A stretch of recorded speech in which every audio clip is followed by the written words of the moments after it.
Hello everyone, praise lord. ఎలా ఉన్నారు? బాగున్నారా? దేవుడు చూడండి, మనము ఎంతగానో ప్రార్థన చేసి చేసి చేసి చేసి చేసి విసిగిపోయాము.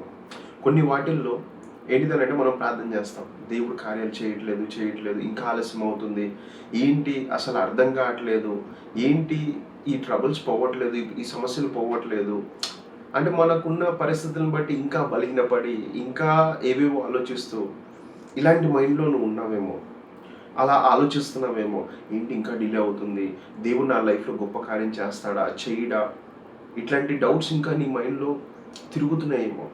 అందుకే దేవుడు ఈరోజు నీ పట్ల ఒక గొప్ప కార్యము చేయడానికి ఆయన ఇష్టపడుతున్నాడు. ఏంటిదో తెలుసా? నీ కొరకు ఒక మంచి శుభవార్తను తీసుకొచ్చాడు. ఒకసారి మనం చూస్తే కీర్తనల గ్రంథము 138 అధ్యాయము 3వ వచనం. Psalms 138 verse 3. In the day when I cried, thou answeredst me and strengthenedst me with strength in my soul. నేను మొరపెట్టిన దినమున నీవు నాకు ఉత్తరం ఇచ్చితివి, నా దేవుడు దావీదు భక్తుని ద్వారా ఒక మాట మాట్లాడుతున్నాడు. ఏంటిదో తెలుసా?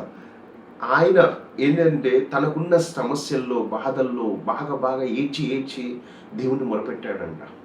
అవునా? తన యొక్క కన్నీటి ప్రార్థనని దేవుడు ఏం చేశాడంట, ఆ యొక్క వెంటనే జవాబు ఇవ్వటం మొదలుపెట్టాడంట. ఒకవేళ నువ్వు అనుకుంటున్నావేమో కొన్ని రావట్లేదు, సొల్యూషన్ రావట్లేదు. So this is the right time to cry before God. ఇదే సరి అయిన సమయం. నీకు ఏమి జవాబులు రావట్లేదు అని అనుకుంటున్నావా? ఇదే సరైన సమయము దేవుని యందు మొరపెట్టడానికి. దేవుని యందు నీ యొక్క కన్నీటి దుఃఖం భారముతో నువ్వు ఒంటరిగా కూర్చొని ఏడుస్తున్నావు కదా, ఇప్పుడు అదే మంచి తరుణం వచ్చింది. ఏంటిదో తెలుసా? నువ్వు నీ కన్నీరుని దేవునికి అర్పించు. దేవుడు నీ పట్ల గొప్ప కార్యము చేయబోతున్నాడంట.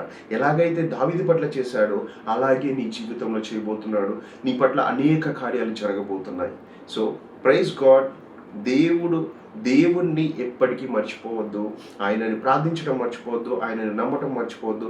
విశ్వాసముతో నడువు. దేవుని పట్ల గొప్ప కార్యం చేయబోతున్నాడు. ఆమేన్.